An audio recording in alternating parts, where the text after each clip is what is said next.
Muy buenos días a todas y a todos. El seminario 2021, la caída de la Gran Tenochtitlán, les da la más cordial bienvenida a este conversatorio en el que tendremos la participación de destacados líderes de organizaciones sociales indígenas de nuestro país que tienen una larga trayectoria en el movimiento indígena nacional desde sus trincheras locales y estatales y regionales. En esta ocasión, previo antesala al día 13 de agosto, próximo, el día de mañana viernes, que se cumplen 500 años de la caída de la Gran Tenochtitlán, pues nos reunimos aquí para tratar de reflexionar desde estos 500 años, cómo conmemorar estos 500 años en medio de una crisis económica terrible y también en una situación de pandemia que ha costado la vida de grandes compañeros del movimiento indígena nacional, local y estatal. No cabe duda decir que la pandemia le ha pegado más a los más vulnerables y en este caso a los pueblos indígenas y afromexicanos. Muchos compañeros del movimiento han perdido la batalla contra el COVID-19 y también esta sesión quiere ser un breve homenaje a estos compañeros que solamente para recordar desde mi punto de vista tengo en la mente a Gaudencio Mejía y a la gran compañera Marta Sánchez, ambos de Guerrero, y que seguramente ustedes en sus estados, en sus regiones y conocidos de otras latitudes saben quiénes han caído en esta pandemia. Entonces, la primera pregunta que yo les hago a los compañeros de este panel, que está el compañero Carlos Beas, de la Unión de Comunidades Indígenas de la zona norte del Istmo, de Oaxaca, al compañero Abelardo Torres, de la organización Nación Purépecha, al compañero Marcos Matías, destacado investigador del CIESAS y también miembro de la Red Nacional Indígena, al compañero Carlos de Jesús Alejandro, representante de México ante el Fondo Indígena, y pues a ellos les pido que el compañero Carlos Chablé, que un gran escritor, un gran activista del pueblo maya allá en la península. Les doy la más cordial bienvenida y entonces la primera pregunta que yo les lanzo es ¿cómo conmemorar estos 500 años en esta situación de crisis económica y de pandemia que vivimos y que ha costado la vida de muchos líderes en este momento? ¿Quién quiere iniciar? El que se anime, está abierto el micrófono, nada más abran su micrófono, por favor.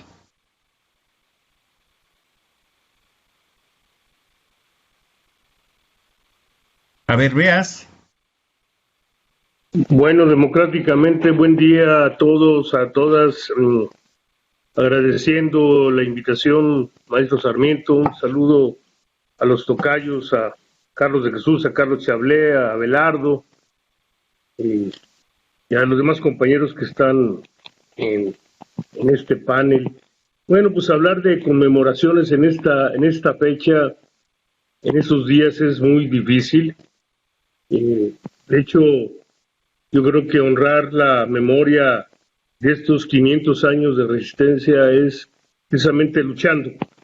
Y es lo que estamos tratando de hacer en condiciones muy, muy difíciles. Mismo yo estoy otra vez contagiado. Entonces, pues no hemos parado, hemos tomado precauciones, pero es muy difícil estar activos y no correr riesgos. Entonces, hoy al cumplirse 499 años con 364 días en la tradición judio-cristiana, estamos reflexionando sobre el significado más bien de estos 500 años y bueno, ya tenemos oportunidad de compartir algunas de las reflexiones. Pero yo creo que el mejor homenaje que podemos hacer a los compañeros caídos y a todos estos años de resistencia es seguir resistiendo. Muchos compañeros ya se cansaron, muchas compañeras se han cansado, también han partido, pero sigue la resistencia en muchos frentes y ya lo seguiremos comentando. Gracias. Muchas gracias, Beas. Efectivamente, estamos a punto en estas fechas de la tradición judeo-cristiana que nos marcan los calendarios gregorianos. Y entonces, creo que la mejor manera de seguir luchando es en la memoria de los compañeros caídos en la batalla. ¿Alguien que quiera continuar con la reflexión? Achimaloquín, mi estimado doctor Sarmiento, un saludo cordial a todos nuestros hermanos y hermanas que nos escuchan, en especial a quienes participamos en esta transmisión. Yo preferiría dedicarle estas palabras que habremos de decir en adelante a todos y todas aquellas compañeras del Movimiento Indígena Nacional, a todos los compañeros que luchan, en especial. Lamento mucho la enorme cantidad de fallecimientos ocurridos debido al mal manejo de la pandemia, pero hago un homenaje especial, al menos yo, a todas y todos los compañeros que nos hacen falta en esa lucha que no termina. Y yo prefiero entrar de lleno al tema de nuestra conversación con todo respeto y con todo ánimo constructivo. Nuestro país se encuentra en una situación económica, política y social muy grave, más grave por estos asuntos de la pandemia, y repito, sus nefastos resultados. Pareciera que hay una guerra en el país por el número de muertos. Se debe a un mal manejo por parte de las autoridades sanitarias a nivel federal y a la responsabilidad del principal responsable de los destinos de la nación.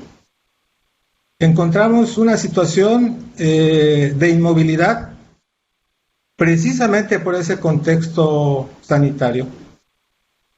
Una inmovilidad que impide a muchos sectores, y no solo a los pueblos indígenas, movilizarse, manifestarse en contra de situaciones que hoy se viven y que conviene terriblemente a este y a los anteriores gobiernos neoliberales. Esto lo digo con toda claridad. No hay, al parecer, duda del jefe de la Cuarta Transformación en que nos mantendrá en la inmovilidad, espantados y apanicados por el COVID. Suceden cosas en el país, en todos los terrenos económicos, político, social, que requieren de nuestra atención, y hemos dejado de reaccionar de manera inmediata, como lo hacíamos antes en las anteriores administraciones. Esa es la situación que quiero describir en pocas palabras. Nuestra región maya peninsular va a ser, al parecer, querrámoslo o no, atropellados por un llamado Tren Maya, una verdadera ofensa al ponerle este nombre a este artefacto, punta de lanza del actual neoliberalismo, atropellador de derechos indígenas y sobre todo derechos territoriales, que tanto hemos defendido nosotros los que nos vemos hoy en las caras en esta transmisión. Chenelelo, hasta aquí lo dejo, mi estimado doctor, en este momento. Muchas gracias, Carlos. Que hablé. Efectivamente, Carlos, frente a un gobierno que se decía diferente a los anteriores, o se dice diferente a los anteriores, solo basta recordar lo que hace unas cuantas semanas compañero Abel Barrera del Centro de Derechos Humanos de la Montaña de Guerrero se mencionó de la gran cantidad de líderes indígenas que han sido asesinados y ahora también desaparecidos. Los grandes conflictos que existen no solamente en Panteló, en la región Triqui, en varias zonas indígenas del país, en la muerte de los líderes yaqui, la desaparición de líderes, no ha cesado, y entonces, y en particular, por ejemplo, el caso del compañero del SECOP en Guerrero, que también desapareció la semana pasada, y hasta el momento que yo sepa no tenemos noticias de él. Entonces, un gobierno que se decía diferente parece ser que nos está dejando muchas dudas. ¿Quién quiere seguir tomando la palabra? A ver, Abelardo. Parece que vamos en el orden que nos presentaste, mi querido doctor, si me permiten. Sí. Adelante, Abelardo. Sí, bueno, yo primero saludar a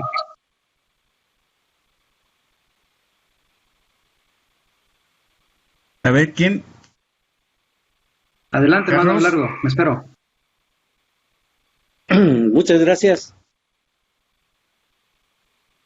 Quiero agradecer la invitación para este conversatorio, el doctor Sergio Sarmiento, y bueno, saludar fraternalmente a nuestros hermanos que participan aquí en esta mesa importante, el hermano de la Usisoni, Carlos Beas, mucho gusto. Teníamos muchos años de no vernos, el hermano Carlos de Jesús, a Carlos Chablé, Marcos Matías, no sé quién me falta. Es un gusto estar aquí compartiendo este diálogo con ustedes. Y considero, pues, esta fecha histórica muy importante que en lo personal considero nos abre un espacio de tiempo para poder reflexionar acerca de, pues, todo este tema tan actual de los pueblos indígenas. Me parece que no solamente sería un homenaje para los compañeros y compañeras caídos y caídas ya en el proceso de lucha en tantas etapas que nos ha tocado vivir en los últimos años, y también un espacio para la reflexión en torno a esta fecha histórica. En lo personal, también concibo que reflexionar acerca de los 500 años de la conquista y de la invasión española, pues también es necesario retomar de que nunca esta conquista fue total, fue completa, y la muestra justamente es de que estamos aquí, es decir, nos movemos aquí, seguimos existiendo como dicen los antiguos ancestros, de que todavía permanecemos, y eso es muestra de que la conquista, la invasión nunca fue total.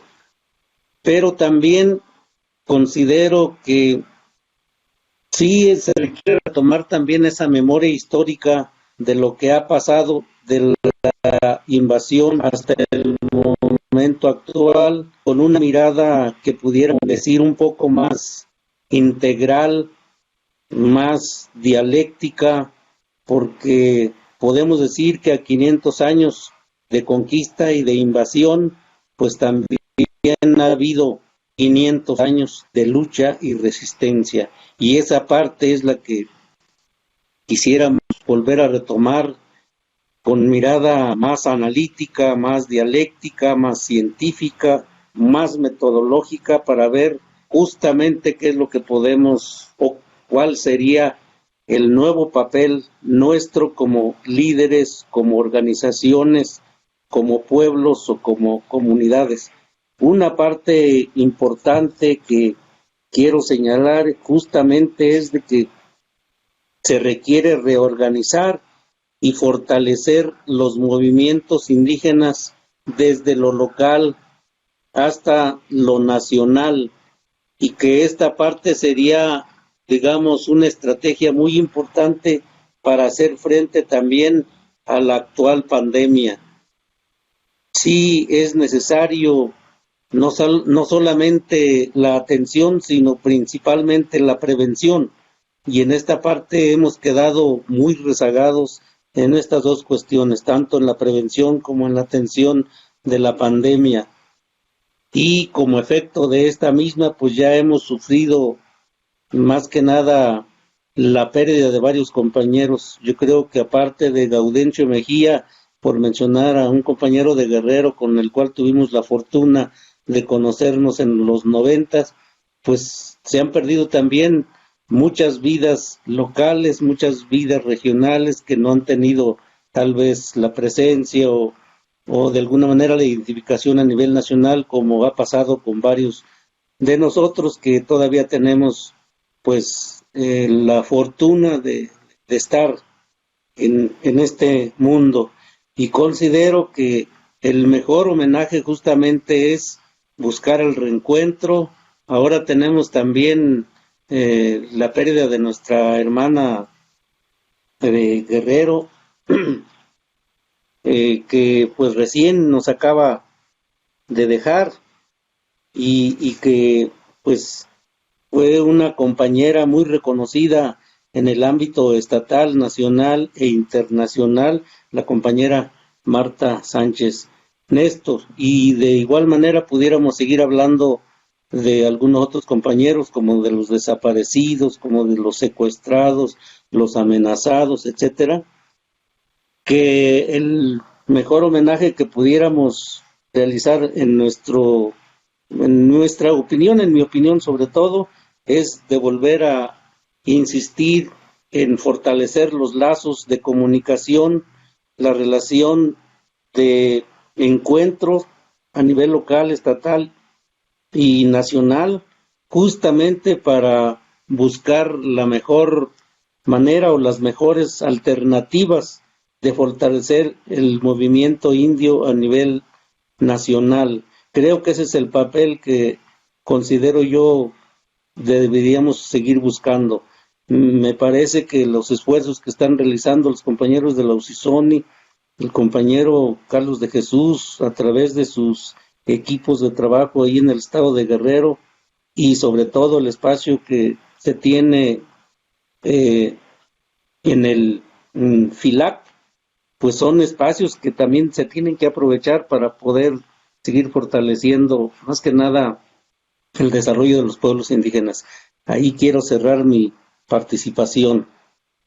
Gracias. Gracias, compañero Abelardo. Muchas gracias por sus palabras. Y efectivamente ahí hay un reto que usted lanza para decir cómo articular todas estas acciones que se hacen desde el ámbito local, regional, estatal y nacional. Ya llegaremos a ese tema más adelante. Adelante, Carlos de Jesús, querías tú también intervenir. Sí, muchas gracias. Bueno, primero es un gusto coincidir y saludar a compañeros entrañables, a los tocayos Carlos Bea, Carlos Chablé, desde luego a nuestro hermano Purépecha Abelardo y el hermano Nahua de Guerrero, Marcos Matías Alonso. Agradecerte la invitación, mi estimado Sergio, agradecer al Instituto de Investigaciones Sociales de la UNAM, agradecer también al CIESAS por esta convocatoria y sobre todo nuestro reconocimiento a estos ciclos de conversatorios, foros, talleres que vienen a propósito. Esto ya es llegada a 500 años a la caída de la Gran Tenochtitlan. 500 años ya casi, decía nuestro amigo Bea, un día menos, de que no hay pues mucho que, no hay nada que celebrar. Quizá haya que conmemorar esta fecha como una fecha histórica que nos recuerde estos primeros 500 años de la colonización, del genocidio, del despojo de nuestras tierras, territorios, que a la postre dio como resultado una gran movilización, un gran movimiento que se dio en los años 90 con aquella campaña continental, 500 años de resistencia indígena, negra y popular. Quizá hoy no pudimos hacer una campaña de este tipo a propósito de la caída de la Gran Tenochtitlan, pero bueno, que los movimientos finalmente están en las regiones, están en los estados, están en las comunidades organizadas, resistiendo, impulsando, haciendo vigente nuestros derechos como pueblos indígenas. Es en un primer momento. Y segundo, pues es importante también que en este marco, y agradecer que se rinda un homenaje a compañeros que han caído en la lucha, muchos, ya se dijo, hostigados, perseguidos, asesinados, muchos de ellos, en distintos momentos, y lo más grave es que en los últimos días, producto de un mal, como decía nuestro amigo Chablé, de un mal manejo no muy acertado de la pandemia, a nivel general, imagínense en nuestras comunidades y regiones indígenas, la discriminación, la exclusión, el atraso, la marginación, sin duda tiene estragos mayores, ¿no? Porque hay muchas vidas que se pudieron haber salvado, y pues es grato también que en este marco se rinda un homenaje a nuestros compañeros en Guerrero, nuestro amigo y hermano Gaudencio Gía, Mixteco de la Montaña, al hermano Roque Nava Calvario, quien no recuerda a Roque, Nahua de Chilapa, de la comunidad de Zacualoya, a un hermano del municipio de Iliatenco, nuestro hermano Erasto Cano, y más reciente a nuestra querida y entrañable Marta Sánchez Néstor Amusga de Xochislahuaca, que quizá por mi experiencia también vivida y de algunos otros hermanos, que estuve yo hospitalizado cerca de 20 días en los umbrales, pues es una situación muy complicada para poderse atender, ¿no? Primero porque a la mayoría de los compañeros los tomó esta enfermedad en las regiones indígenas, donde no hay servicios de salud, donde no hay infraestructura y no ha habido un manejo y una información pertinente y culturalmente adecuada para dimensionar los estragos de esta pandemia. Por suerte, quizá algunos, ahora que de paso resido a ratos aquí en la capital del estado, pues quizá me haya tenido el tiempo suficiente para poderme internar a tiempo y poder haber librado esta batalla, pero ¿cuánta gente ahora no la ha podido librar precisamente por todo este rezago, discriminación, exclusión, falta de servicios básicos en nuestras comunidades y regiones indígenas? Entonces creo que es importante que recordemos estos momentos. Y bueno, para un poco cerrar esta parte que nos convocas a platicar, a dialogar, pues recordar que esta fecha, como dijo nuestro compañero Abelardo, creo que es una oportunidad para que podamos ver las formas de reorganizarnos. Hay una dispersión, digamos, del movimiento indígena nacional. No creo que haya una desorganización, porque, repito, cada uno resiste en sus comunidades, en sus regiones, en sus municipios, en sus estados. Estamos tratando algunos de articularnos a nivel nacional, a través más máximo ahora en tiempos de pandemia, a veces de manera virtual, que no es lo mismo operar que en este nuevo gobierno que muchos contribuimos, el movimiento social, particularmente el movimiento indígena, también contribuyó. No se entendería esta nueva transición política que esperábamos que llegara un gobierno de izquierda, aliado siempre de los movimientos sociales. Hoy, en materia de políticas públicas, programas y acciones para pueblos indígenas, no vemos ningún avance, no vemos visos, no vemos expectativas favorables, pues porque hacia los pueblos indígenas no hay claridad. Otra cosa puede ser en políticas públicas de carácter general, de anticorrupción, de transparencia, pero en materia de pueblos indígenas y afros no vemos un avance sustancial. Por el contrario, vemos que la institución rectora de la política pública en materia indígena y que debiera de coordinar los esfuerzos interinstitucionales de las dependencias del gobierno federal y con otras entidades federativas, que es el INPI, cada día está más desmantelada, con un presupuesto que le han reducido al 80% el presupuesto que venía ejerciendo. Todo lo que nos tiene los efectos de la pandemia disminuyan un poco y evocar aquellos tiempos en los que nos organizamos en lo que yo denomino el primer indígena nacional en los años del 92 con a ver si llegamos a este tercer levantamiento, porque el segundo es sin duda que el que se ocasionó y acompañamos al STLN.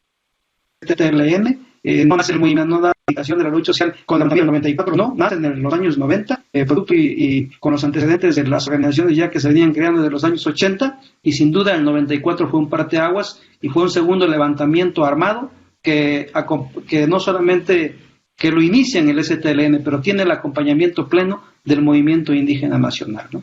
Ahí cierro mi primera participación, mi estimado Sergio. Gracias.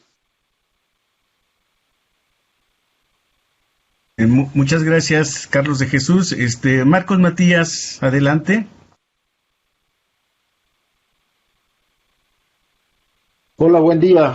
Saludos pues al auditorio que nos escucha y que nos ve, y saludar a los tres Carlos que nos han precedido. Por supuesto a Abelardo y a Sergio, quien está promoviendo este tipo de seminarios, ¿no?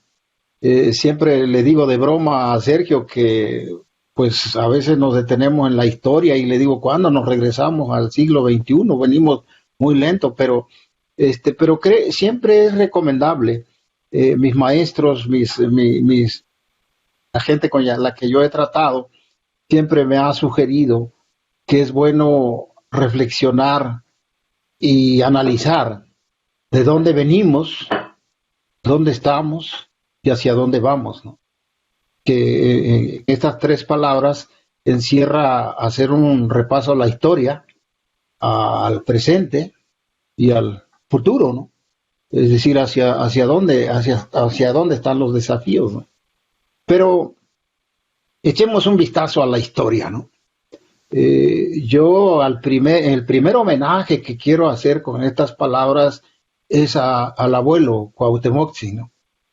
Yo vivía hace muchos años por el centro de la ciudad, y cerca del Zócalo y cerca de Tepito, un día encontré una placa en una de las calles que decía, el 13 de agosto de 1521, la tarde, más específicamente decía, la tarde del 13 de agosto de 1521 fue hecho prisionero Cuauhtémoc por la invasión de los españoles, ¿no?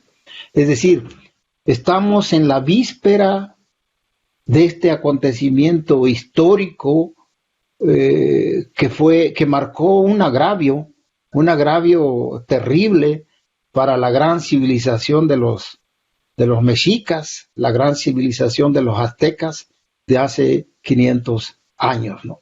Entonces, hay que hacer un homenaje a la historia, hay que hacer un homenaje al abuelo Cuauhtémoc, que es nuestro símbolo de resistencia y rebeldía de los pueblos indígenas de México, pero sobre todo es un símbolo de rebeldía para nosotros como pueblos indígenas de Guerrero, ya que Izcatiopan pues se reconoce como su origen, su estirpe guerrerense del gran abuelo Cuauhtémoc, y por lo tanto pues nosotros tenemos que rendirle honor y tributo al gran abuelo Cuauhtémoc, ¿no?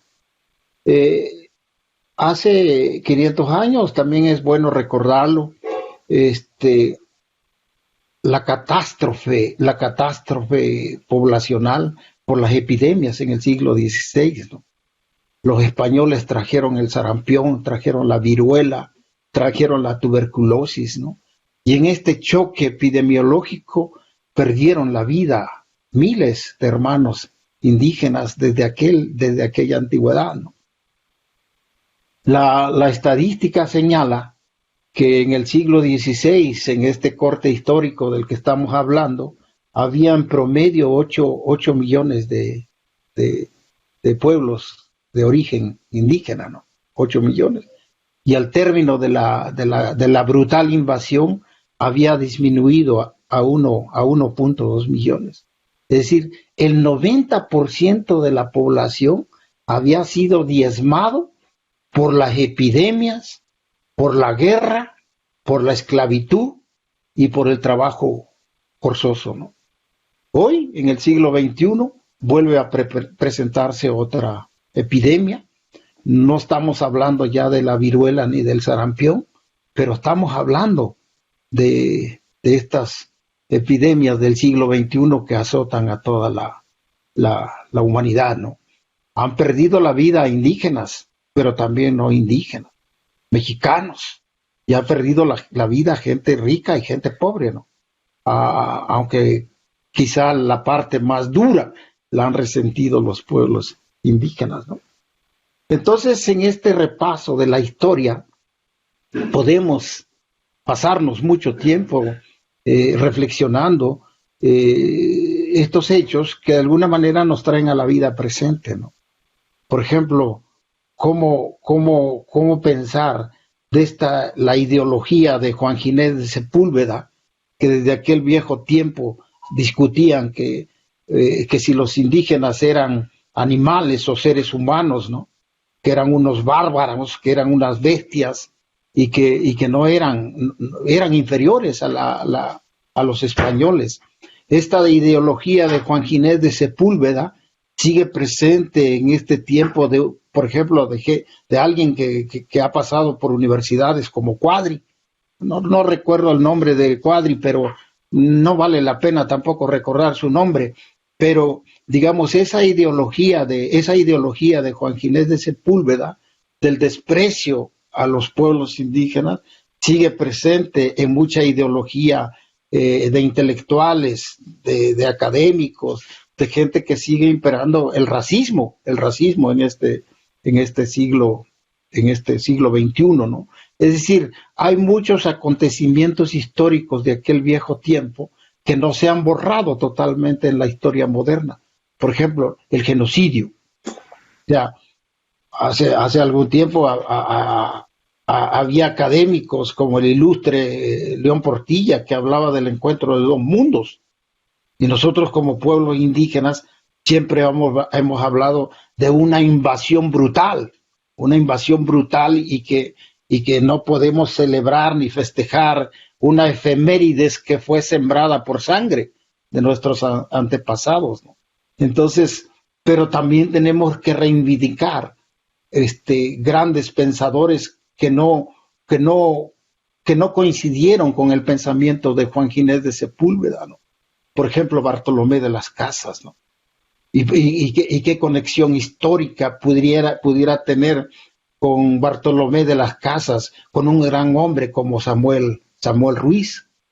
O sea, cómo encontramos las conexiones históricas de barbaries, pero también cómo encontramos las conexiones históricas que nos permita alumbrar el camino hacia una reflexión de un México moderno, ¿no? Es decir, hay muchas conexiones históricas, ¿no?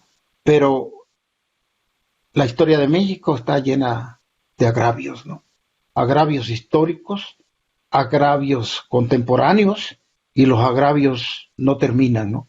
Es una situación muy, muy injusta, muy terrible, que creo que pues necesitamos ver qué sigue, ¿no?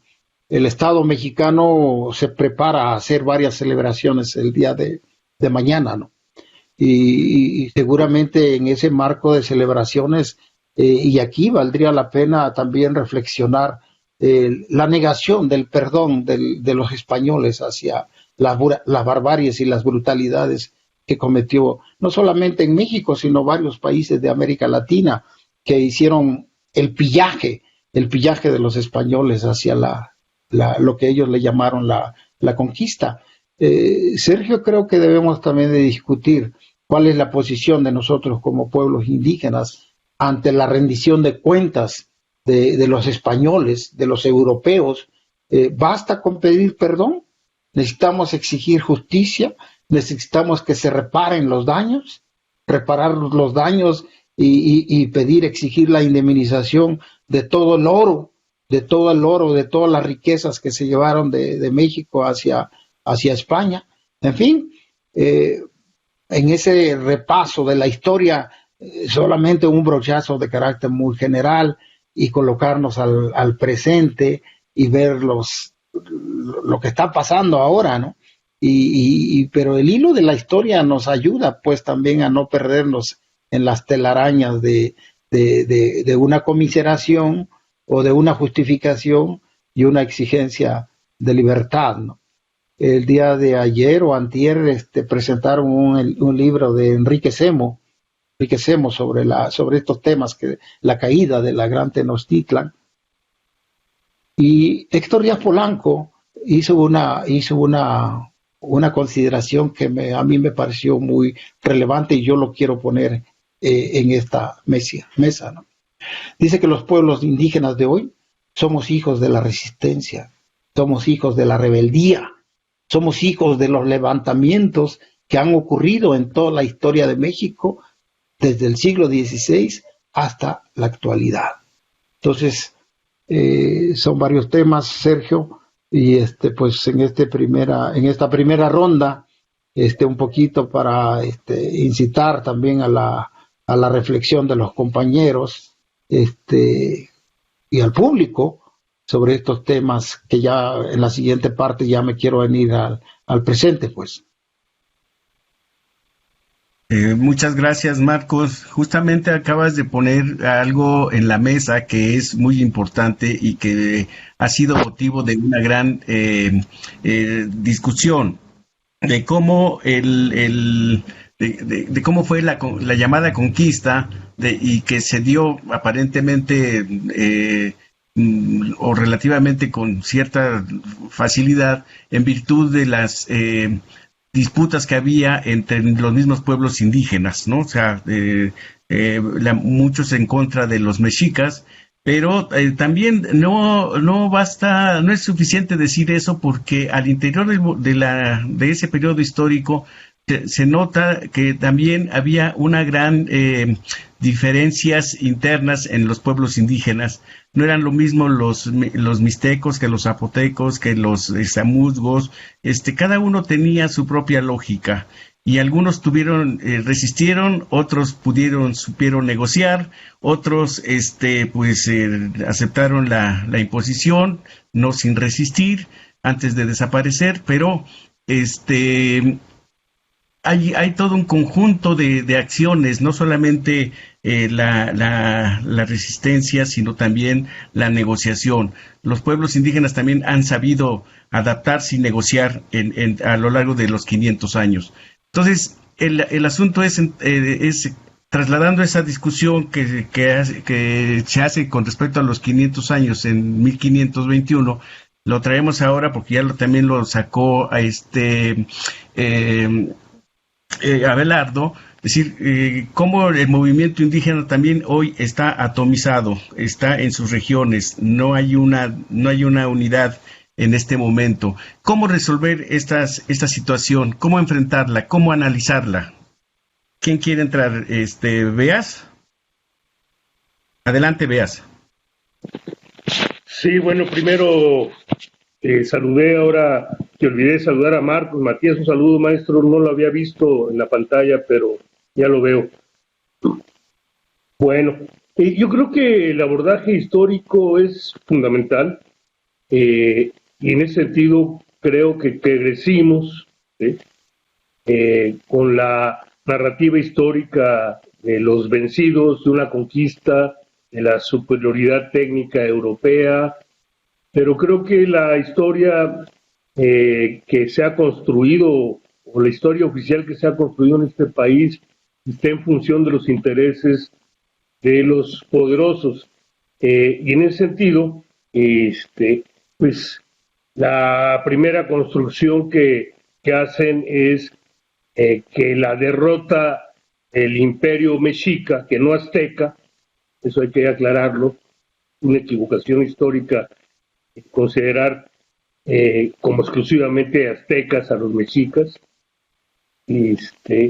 fue la derrota del mundo indígena. Creo que esa es la primera gran farsa, la gran mentira, y yo creo que, metiéndome en territorio del maestro Chablé, diría que la resistencia violenta, la resistencia armada, por ejemplo, de los mayas en contra de la invasión, puede arrancar en 1517 y sigue hasta por lo menos la actualidad, con el levantamiento de los mayas chiapanecos, ¿no? Es decir, encontramos la guerra de castas, encontramos también pues el levantamiento hasta los años 30, 32, 33, incluso en San Pedro Belice todavía había comunidades que no habían tenido contacto con los europeos en esa época. Entonces, estamos hablando de una larga guerra de resistencia y de control territorial todavía de los pueblos. No es gratuito que todavía una parte importante del territorio mexicano esté en manos de las comunidades y de los ejidos indígenas. Bien lo decía Marcos, ¿no? Los pueblos de ahora son resultado de esta guerra constante, esta resistencia constante, y como también decía Sergio, pues es el tema de esta capacidad de negociación de algunos pueblos, no de todos. Y bueno, pues también, pues, aunque se ha hablado mucho del papel de los tlaxcaltecas, de los huejotingas, de los otomís, de los totonacos, como factores decisorios para la derrota, vamos a hablar de la derrota del Imperio Mexica, ¿sí? Pues también a lo mejor no estamos hablando del pueblo tlaxcalteca, sino a lo mejor de la élite tlaxcalteca, porque al final de cuentas quienes negociaron ciertos privilegios y una continuidad de sus propiedades, tanto en el caso de los zapotecos como de los tlaxcaltecas, fueron las élites, ¿sí? O sea, a ellos se les permitió recibir incluso tributación, ¿no?, de parte de los pueblos. Una parte del tributo iba para el conquistador español y la otra parte era para el señor Cosijopí, por ejemplo, ¿no?, Juan Cortés. Entonces, yo creo que hay muchos aspectos de la historia que todavía no hemos podido entender, pero que sí han traído como consecuencia 500 años de agravio, ¿no? Todo el sistema de castas, con toda su alta carga de discriminación y de racismo, lo seguimos viviendo ahora, incluso dentro de nuestra misma gente. Y yo no quiero ir a las anécdotas terribles que me ha tocado vivir, ¿no?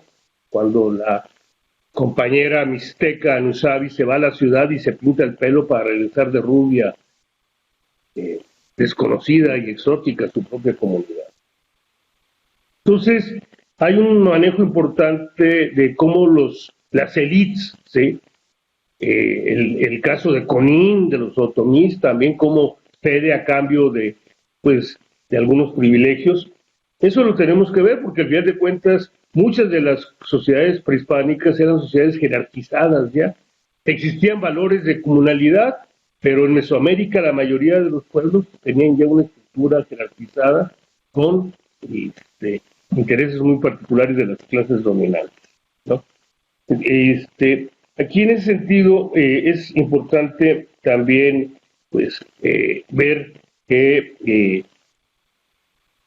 estas consecuencias de esta fundación no necesariamente una conquista, es muy relativo a la conquista. Hay pueblos que desaparecieron, ¿no? Hay pueblos que se transformaron, hay pueblos que aparentemente habían desaparecido, por ejemplo los apaches, ¿no?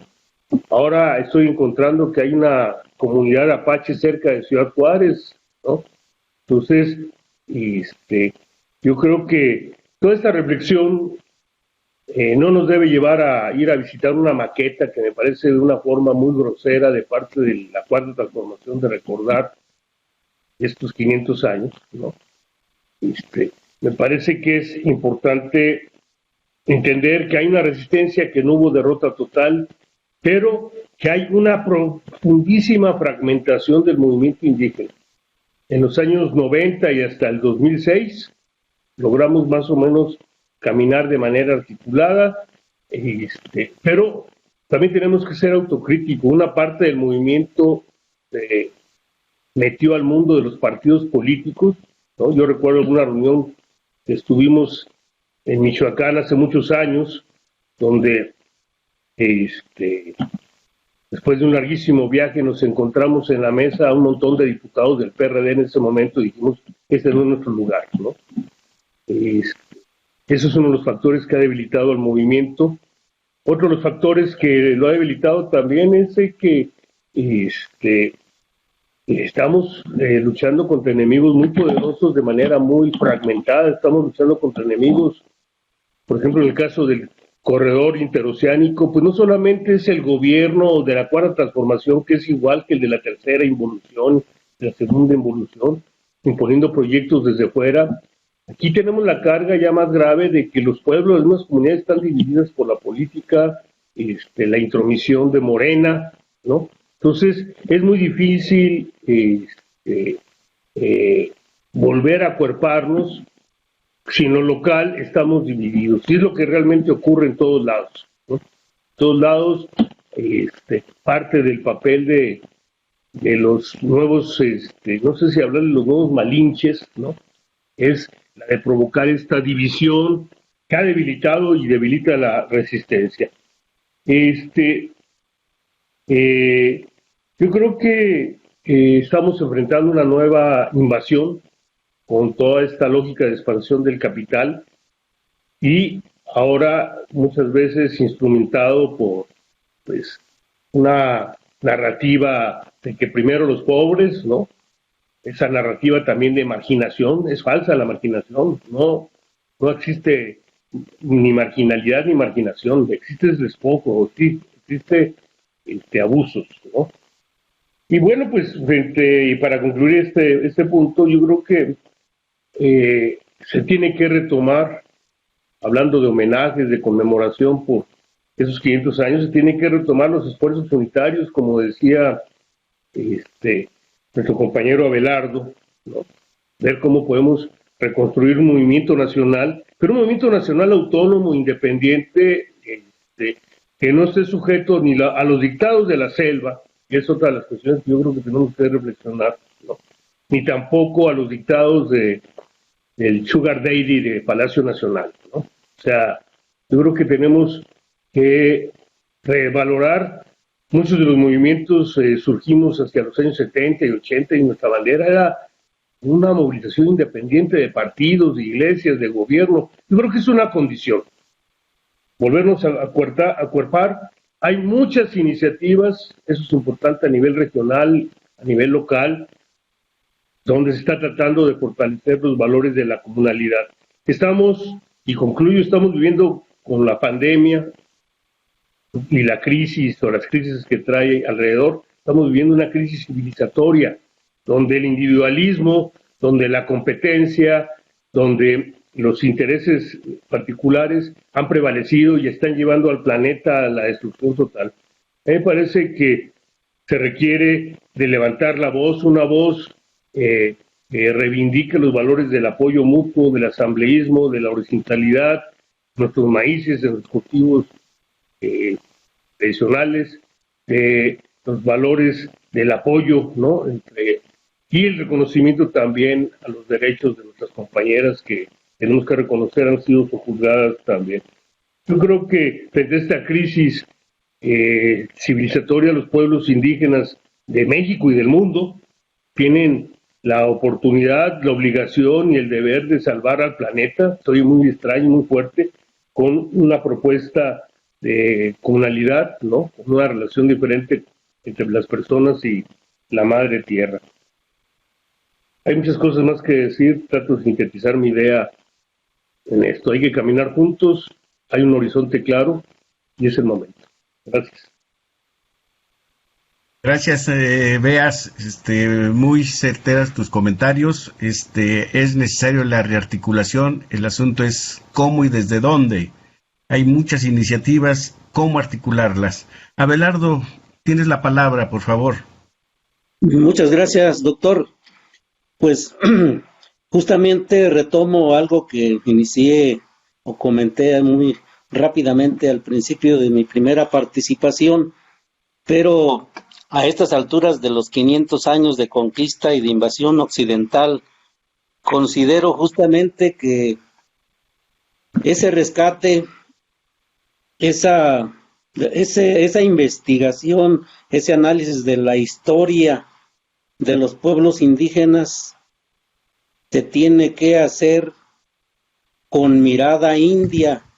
Me refiero a que pudiéramos de manera sintética decir que seguimos viviendo o sobreviviendo en un nuevo proceso de colonialismo interno y por lo tanto la historia, los procesos de resistencia, los procesos de la educación, los procesos de la producción, etcétera, tendrían que irse analizando con una mirada india, porque ya alguien decía de nuestros hermanos en este momento, bueno, pues conocemos la historia oficial, conocemos todos los aspectos de la vida, pero no se observa justamente esa mirada o esa cosmovisión.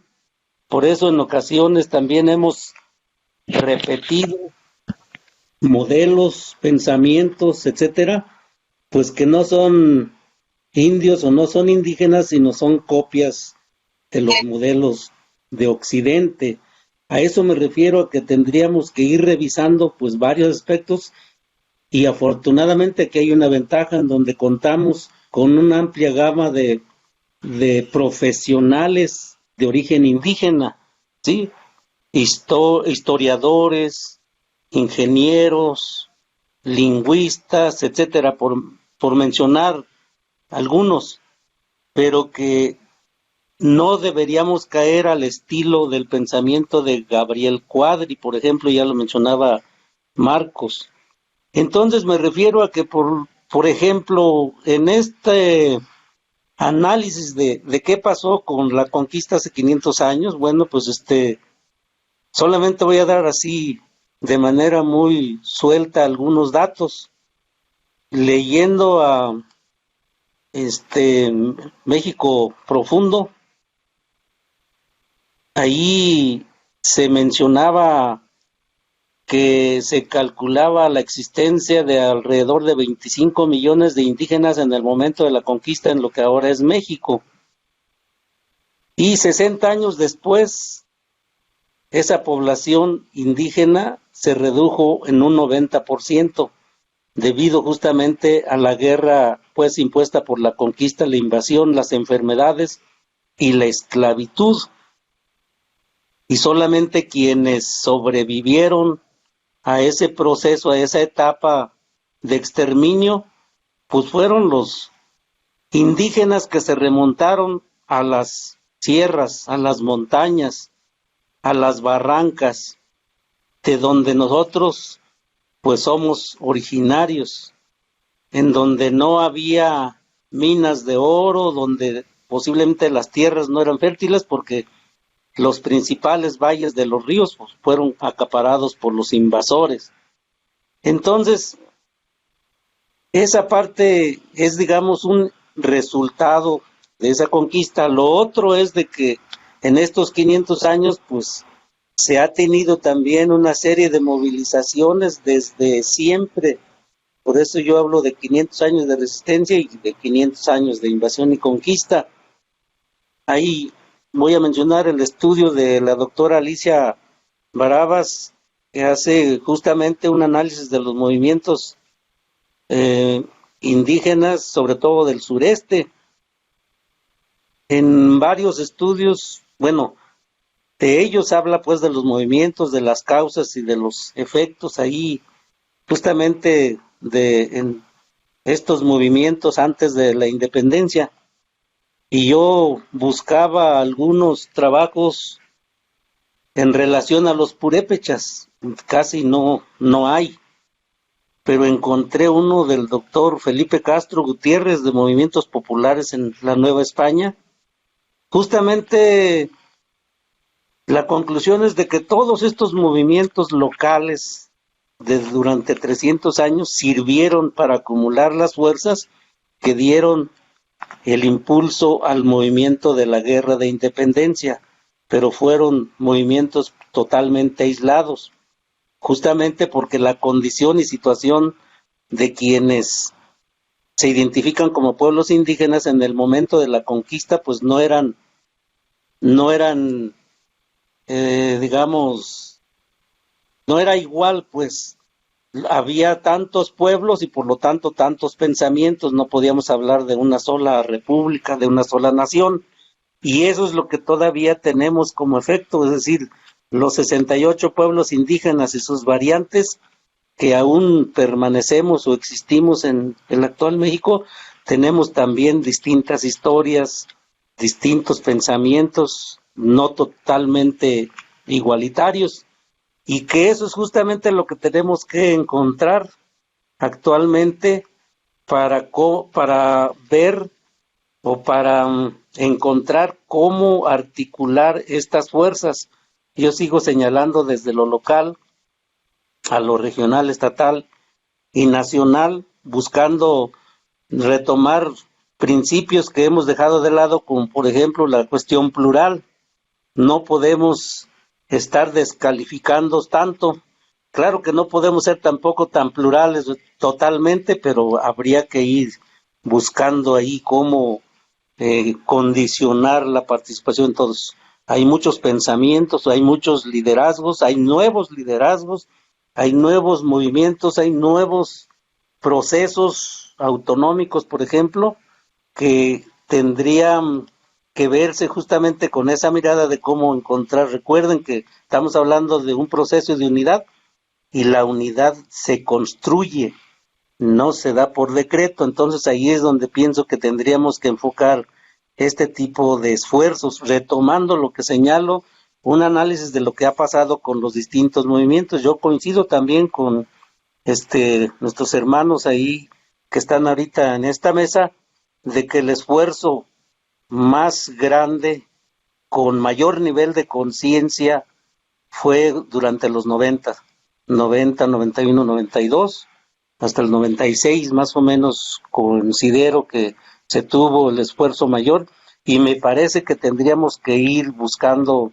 pues esas alternativas de cómo fortalecer la unidad, sobre todo a partir del diálogo. Podemos dialogar con el Estado, podemos dialogar con otros entes, y por qué no dialogar entre nosotros, y cómo buscar justamente lo que se ha dicho en otros momentos, caminar en las coincidencias y bueno, discutir en las discrepancias.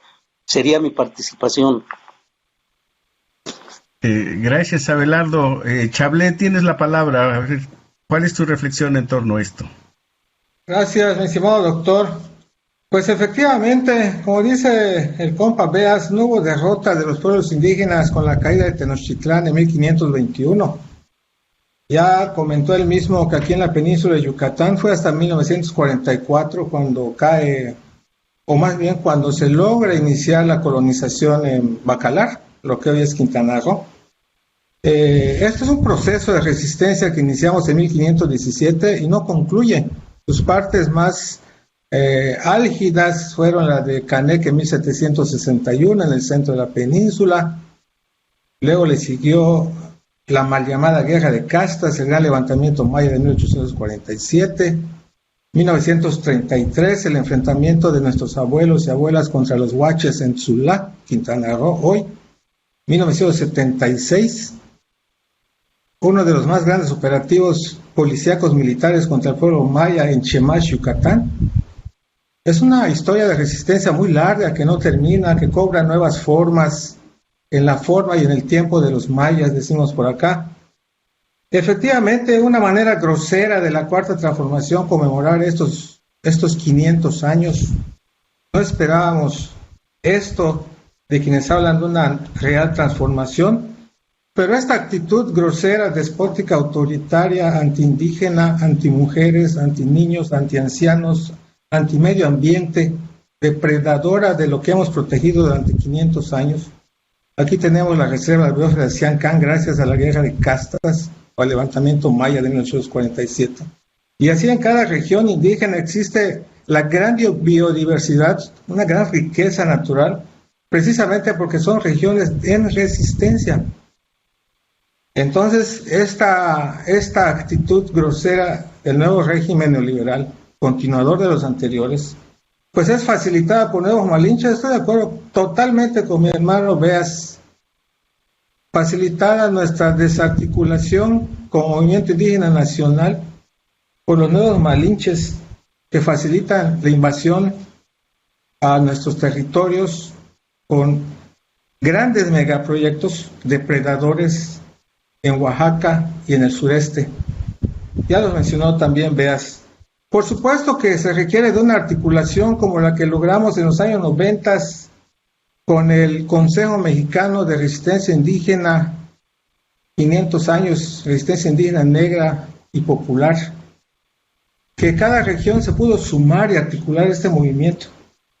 Hoy, cuando digo estamos desmovilizados, me refiero a ese gran movimiento, ejemplificante y constructivo, digno siempre y que tuvo respuestas y resultados, que sentamos al régimen neoliberal de ese entonces a negociar con nuestras representaciones. Cada uno de nosotros, recuerdo muy bien, íbamos acompañados por nuestros jefes indígenas, en nuestro caso, por los jefes mayas macehuales de Chicacal Guardia, aquel histórico 12 de octubre de 1992, que después de caminar estuvimos en el Zócalo hasta que un funcionario amablemente nos brindó un auditorio para pernoctar. Luego tomamos el INI y los sentamos a resolver nuestras respectivas problemáticas regionales. El gran triunfo, el logrado con echar abajo ese gran proyecto hidroeléctrico en Guerrero. Y fue cuando dijimos, nunca más un México sin nosotros. Así que todo esto que cuento, que trato de hacer brevemente, me permite decir que la actitud que podemos entender de la política del señor López cuando afirma estar con los pobres, enfatiza su compromiso con nuestros pueblos, cuando tiene malinches trabajando en sus megaproyectos, que operan una iniciativa que hay que esperar sus resultados, no objeto, que es una iniciativa importante, pero lamento decirles que no está en la agenda, no es nuestra agenda. Y lo digo por lo siguiente: se invierten millones de dólares, para que nos quede más claro, y miles de millones de pesos mexicanos en el famoso tren que llaman Maya. Es el PG-tren, es un capricho presidencial. Se invierten miles de millones de pesos mexicanos, millones de dólares. ¿Por qué esos millones de dólares no se invierten cuando está claro, tanto para la 4T como para nosotros, que se requieren más para reconstruir y fortalecer un sistema de salud que llegue a todas y cada una de las regiones? ¿Por qué no se invierte? Eso de manera prioritaria. Cuando hablé de la mala manera de conducirse en la pandemia, es porque debió de ser vacunada toda la juventud mexicana en primera instancia y seguir con todos después. Prioritario en vez de un tren. Tenemos problemas de desabasto. Hubieron problemas en las milpas, en las siembras de lo principal que nutre a nuestros pueblos del maíz, y ha sido desmantelado el sistema comunitario de abasto, que era útil, una de las cosas útiles en aquellos regímenes neoliberales. Hoy no existe. Tenemos una grave carencia en las universidades interculturales indígenas del país. Pareciera que se les quiere estrangular para inventar un nuevo modelo educativo al servicio de la 4T, que hoy nombra Universidades del Bienestar. Y así puedo seguir haciendo una serie de necesidades vitales y que deben ser consideradas como una pequeña parte del resarcimiento, restitución de lo que nos han quitado en 500 años. Es contradictorio que cuando se habla estamos a favor de los pobres, se siga asesinando a los dirigentes de los pobres, que se siga desapareciendo y asesinando a destacados luchadores y luchadoras sociales a favor de la defensa de nuestra madre naturaleza, de nuestros recursos naturales, de nuestros territorios, de territorios donde se ha desarrollado nuestra lengua y cultura, de todas las regiones, de todos los pueblos indígenas del país. Así que es una política muy contradictoria la del señor López. Quiero dejar esto muy claro, y en respuesta a tu segunda pregunta enviada para esta sesión del seminario. Y por supuesto que cada región tiene su ritmo, cada región tiene su tiempo, y parece ser que, como ocurrió hace 500 años, cada región, cada pueblo se rascará con sus propias uñas. ¿Por qué lo digo?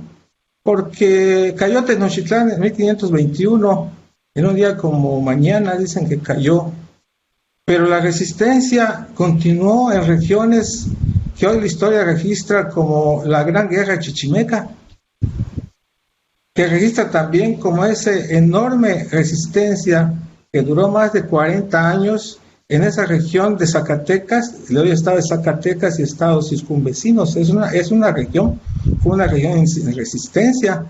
Y si hay una gran hermandad entre el pueblo yaqui y el pueblo maya peninsular, es por su gran resistencia, que data de las mismas épocas y que por razones del colonialismo, por razones de explotación, este pueblo yaqui pudo comunicarse desde entonces con el pueblo maya mazahual, con el pueblo maya peninsular, y continúan hasta hoy su resistencia. Lamentamos profundamente la actitud grosera de la 4T al no ver toda esta realidad.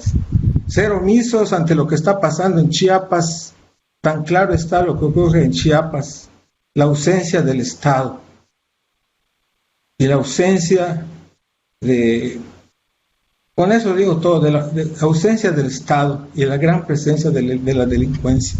Hablamos mucho del levantamiento de 1994, pero poco hablamos de lo que sucedió después, de lo que ocurre ahora, lo que ocurre casi siempre después de una guerra. Así que esta sería mi segunda intervención, mi estimado maestro, mis estimados hermanos que nos escuchan, y este espacio que está abriendo la UNAM y que nos está hospedando afortunadamente las CIESAS, pues es un espacio muy importante para poder comunicarlos. Chele López. Gracias, Carlos Chablé. Te damos la palabra a Carlos de Jesús, por favor.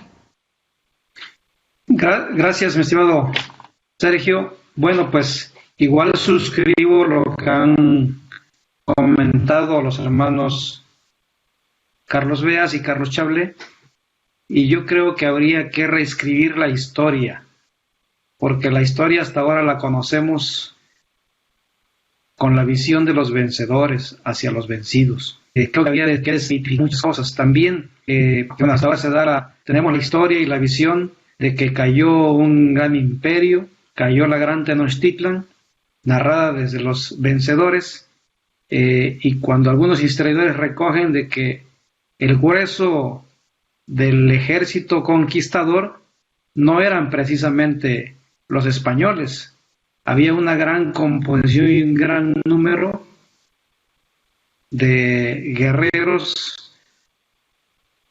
tlaxcaltecas, en su mayoría, y eso significa que pues también había seguramente desde aquel entonces diferendos, ¿no?, entre los distintos pueblos, imperios, y que a lo mejor fueron utilizados también en el que desmitificar la historia. Bueno, pues desde entonces se han escrito una serie de agravios, ¿no?, de genocidios, de los etnocidios a las distintas culturas de los pueblos indígenas. Entonces, yo creo que sí es necesario rebuscar, reescribir, ¿no?, esta otra visión, ¿no?, que muchos como instituciones como ustedes, en la UNAM, en el CIESAS, pues pueden ayudar, ¿no?, a contribuir con compañeros y compañeras estudiosos también del movimiento indígena, de los pueblos indígenas. Creo que, yo repito, no hay una dispersión del movimiento. Vino también un reflujo a partir de estas dos movilizaciones que se dieron en los 90 con aquella campaña continental de los 500 años de resistencia indígena, negra y popular. Por cierto, desde entonces venimos caminando con los negros, con los derechos del pueblo afromexicano. Vino después este siguiente levantamiento del 94, donde también el movimiento abrazamos esta causa, participamos en estos procesos. Hubo un gran desgaste, hubo por estas grandes movilizaciones que se dieron, pero sin duda contribuyeron a generar un gran semillero de otros procesos organizativos, otros procesos autonómicos, como bien narra el compañero Abelardo. En Guerrero, por ejemplo, cuando se constituyeron los consejos de resistencia popular, como en Guerrero se quedó constituido el correr hacia atrás, fue un gran movimiento de unidad que unificó a los 4 pueblos indígenas de Guerrero en las luchas y de resistencia, junto con se generó los 4 hombres precisamente que estaría de esta lucha. El caso, por ejemplo, el compañero Carlos Beas, que se mantienen hasta la fecha como comunidades indígenas de la zona del Istmo, de la Oxisoni. Pero se generaron otros procesos organizativos importantes. En Guerrero, después de los años 95 en adelante, vino un agotamiento, vino un reflujo de la organización estatal como Consejo de Reverencia 500 años, pero se generaron otros procesos organizativos. Por ejemplo, los compañeros que fundaron la Policía Comunitaria, la CRAC, la Comunidad Regional de Autoridades Comunitarias, abrevaron de este proceso organizativo, abrevaron de este proceso de lucha y de resistencia indígena y popular que a la postre abrazó e hizo la máxima demanda que venimos planteando, con el derecho de libre determinación y autonomía de nuestros pueblos. Y nació así la CRAC, fundada por cierto, por otro gran hermano que se nos ha ido, el hermano Cirino Plácido Valerio y otros compañeros que fueron del Consejo de Reverencia, Jesús Reyes Bonifacio, entre ellos, Felicitas Martínez Orlando, entre otras compañeras. Y ese proceso autonómico relacionado con el resguardo, el cuidado, no solamente de la integridad y la seguridad de los ciudadanos y de las comunidades indígenas, mixtecas, tlapanecas, mestizas de la región, una parte de la región montaña Costa Chica, defendió, sino también defendió el territorio, defendió también la exploración, la explotación de los recursos naturales, ¿no? Se da una defensa integral del territorio, ¿verdad? En ese sentido. Entonces es un proceso autonómico importante que a la fecha se mantiene. Desde estos procesos también se generó y se constituyó en un momento un proceso de lucha reivindicatoria para generar mayor conocimiento, para dar mayores elementos en la formación política, social y académica. Se generó, por ejemplo, el proceso de generar una institución de educación intercultural. Nació la UNISUR, que a la postre, aunque fue agotada, fue devastada, fue atacada por el sistema, nació como un proceso también reivindicatorio en nuestros pueblos, y ahí está, es un proceso también que se dio. Y nacieron otros procesos más locales, los compañeros de la comunidad de San Miguel, del Progreso, que han defendido la tierra, el territorio contra la industria extractiva, contra las mineras, ¿no? Que es una lucha exitosa, que incluso hasta los tribunales dieron esta gran batalla y lograron finalmente se cancelaran por la vía legal, pero sobre todo por la vía de la movilización, estas pretensiones invasoras, ¿no? Como bien dice el compañero Chablé, el movimiento indígena no ha parado de resistir, de contener, no solamente de reivindicar y de exigir el reconocimiento pleno de nuestros derechos, sino también de hacerlos vigentes. Y en ese sentido no ha parado de resistir, de organizarse, de movilizarse. Ahora el rostro de la colonización,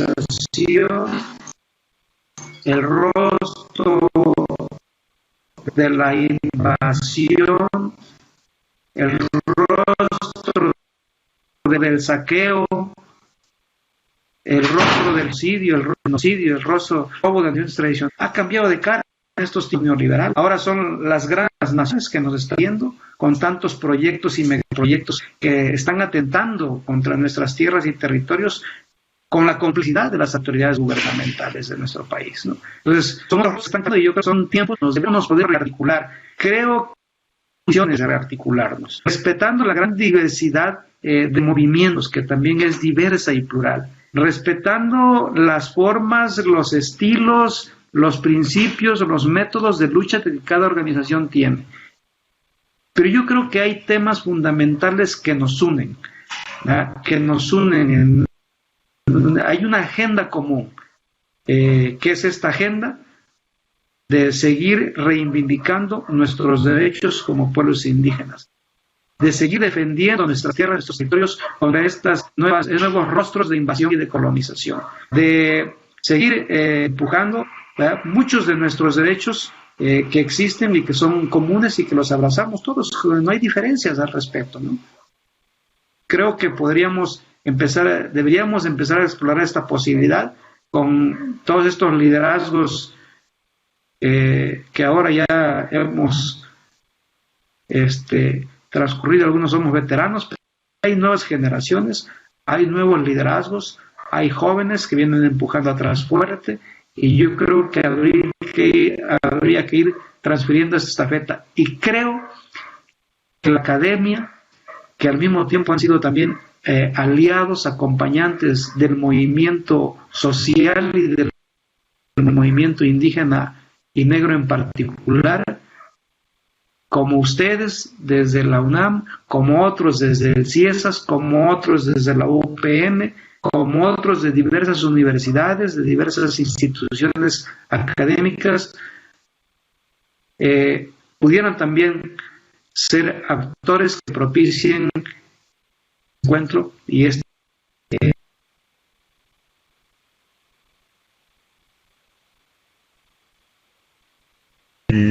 se nos ha ido la señal de Carlos de Jesús.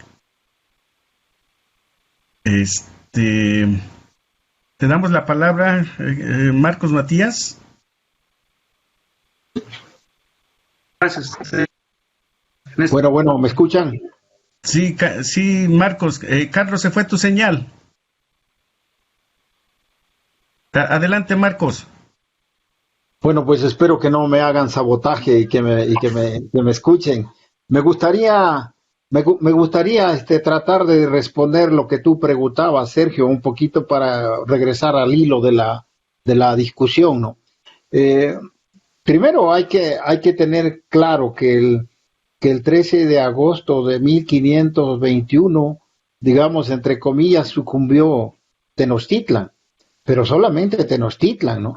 Aquí los compañeros han hecho varios ejemplos de que tanto en el norte, en el sur, en el sureste y en varias regiones de lo que en aquel tiempo eran las regiones del país, pues no todas sucumbieron, ¿no? Se buscaron el refugio hacia esas regiones, mientras que en Tenochtitlan efectivamente pues caía. Pero quiero decir pues que no ocurrió en toda la inmensidad del territorio nacional de aquel tiempo, ¿no?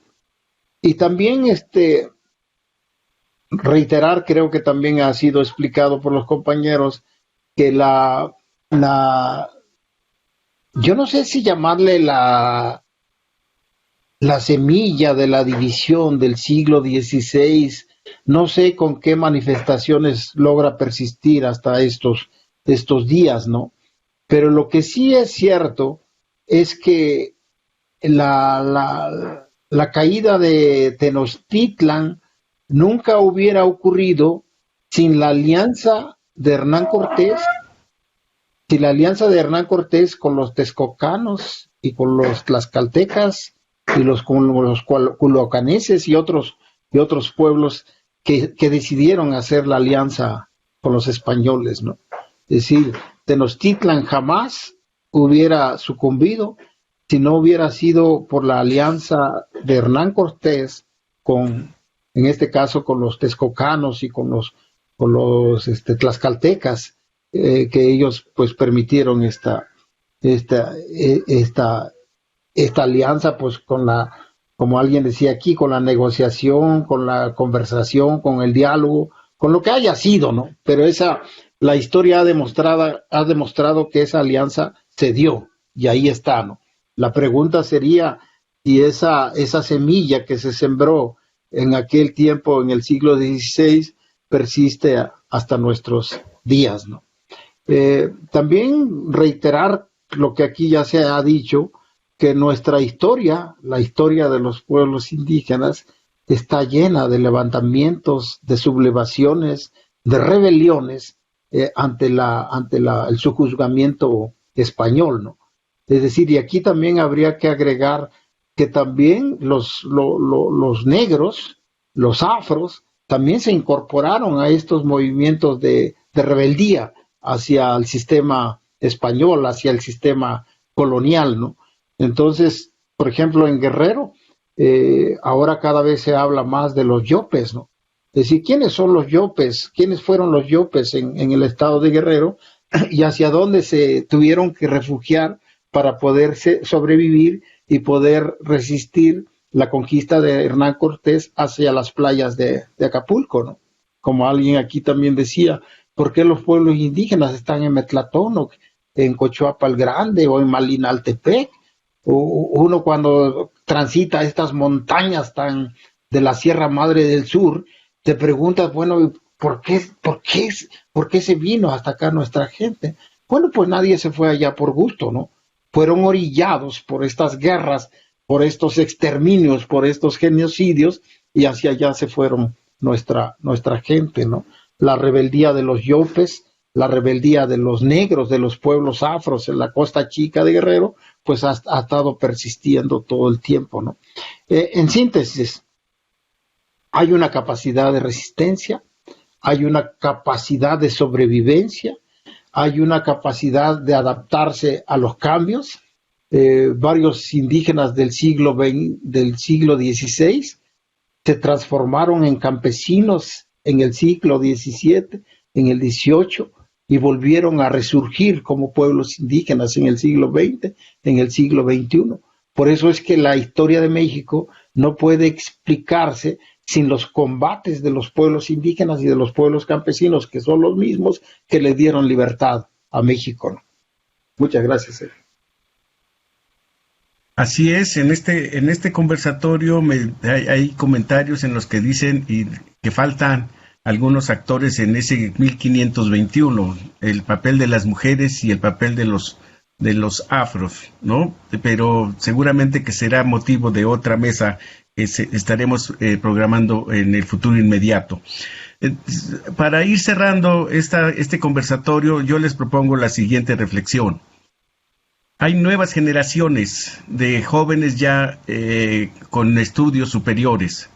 ¿Cómo incorporarlos a una lucha y cuál sería la oferta de esta convocatoria para estos jóvenes y construir, como decía bien Abelardo, desde abajo, y como un proceso entre todos, respetando las diferencias, cómo construir un movimiento que permita justamente colocar la agenda de los pueblos indígenas en la agenda nacional, que los pueblos indígenas formen parte de una agenda nacional y que no se les imponga una agenda desde otras perspectivas. ¿Quién quiere iniciar? Y con este vamos a ir cerrando, por favor.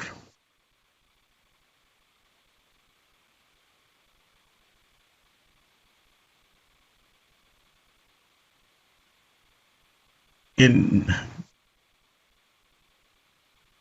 ¿No está abierto tu micrófono? Bueno, me gustaría empezar para ir, porque ya tengo que agarrar carretera, pues no me puedo quedar demasiado tiempo en el seminario ni en el mundo de la reflexión con las palabras, ¿no?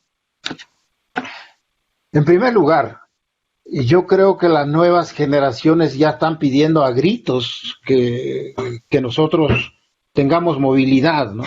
Y que les cedamos los espacios que por historia y por derecho les corresponden, ¿no?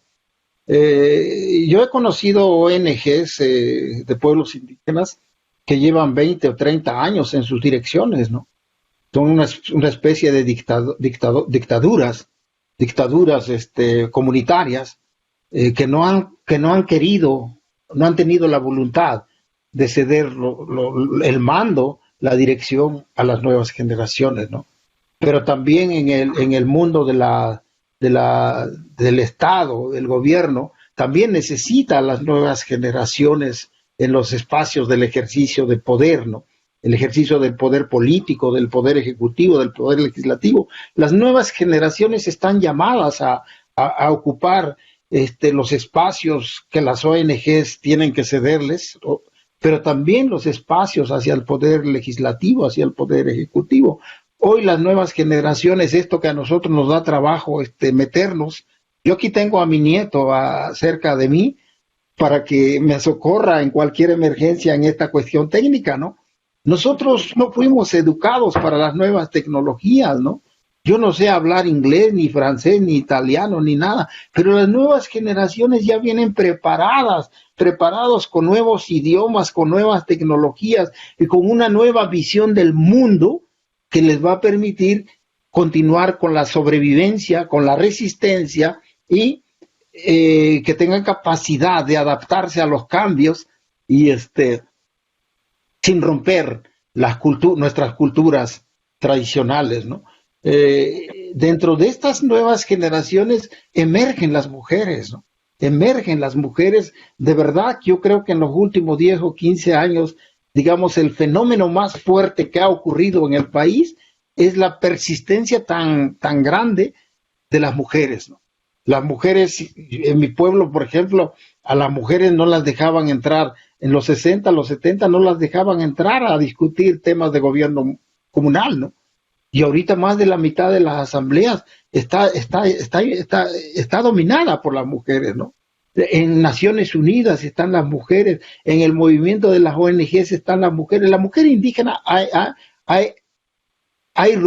irrupcionado, pero también los afros, o sea, no sé, creo que hace una semana acaba de salir una nueva resolución de Naciones Unidas de que se ha creado el foro permanente para el pueblo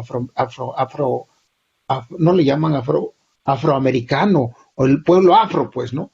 Esas resoluciones en Naciones Unidas son una conquista tremenda de todo el movimiento que ha hecho el pueblo afro, no solamente en México, sino a nivel mundial, ¿no? Entonces, hay cónclaves en Naciones Unidas, hay cónclaves de juventudes. Es decir, la juventud viene empujando muy fuerte, ¿no? Y yo creo que más vale que nosotros también aprendamos a movernos, ¿no? Aprendamos a ceder los espacios y si nos necesitan con algún consejo, con alguna orientación, ahí estaremos. Yo concluyo, Sergio, en que el Estado mexicano ha exigido al gobierno español a que repare el daño, ¿no? A que no solamente que dé el perdón, sino a que repare el daño, el genocidio que ocasionó en el siglo XVI y que a lo mejor lo sigue ocasionando en el siglo XXI, ¿no? Las transnacionales españolas siguen teniendo intereses con las empresas mineras, ¿no? El Papa, la Iglesia, ha hecho mucha destrucción en los pueblos indígenas de México, ¿no? Yo sí creo en que el Estado mexicano haga todos los esfuerzos que esté a su alcance para presionar al gobierno español, a los gobiernos europeos, para que reparen el daño de genocidio que ocasionaron con los pueblos indígenas de México y de América Latina, ¿no? Y también que la Iglesia, el Papa, también rinda perdón, otorgue perdón las veces que sea necesario y que reparen el daño por la evangelización forzada. Escuchen lo que les digo, evangelización forzada de pueblos indígenas que fueron acusados de herejes e idólatras por pensar que para imponer la cruz en los pueblos indígenas de México y de América Latina. Con eso termino, Sergio. Lo que ocurrió en México ocurrió en América Latina. Lo que ocurrió en el siglo XVI en México sigue ocurriendo en América Latina en el siglo XXI. Muchas gracias y yo espero que los compañeros pues nos ayude a reflexionar con una luz hacia el futuro, hacia el horizonte de lo que va a ocurrir en México, en América y en el mundo en el futuro próximo. Muchas gracias, Sergio. Gracias, Marcos. Estas reflexiones nos dejan mucha tarea para seguirle pensando. ¿Alguien quiere tomar la palabra? Beas, adelante, Beas. Bueno, ya a manera de cierre, me parece importante y comparto plenamente la reflexión de el compañero Marcos Matías en torno a la irrupción del movimiento de las mujeres, no solamente de las mujeres indígenas, sino en general hay pues un proceso de empoderamiento muy importante, y que en el caso, por ejemplo, de nuestra organización, pues ya desde hace unos 10 años los cuadros más activos, incluso algunos cuadros dirigentes son mujeres, y mujeres ya con formación académica, ¿sí?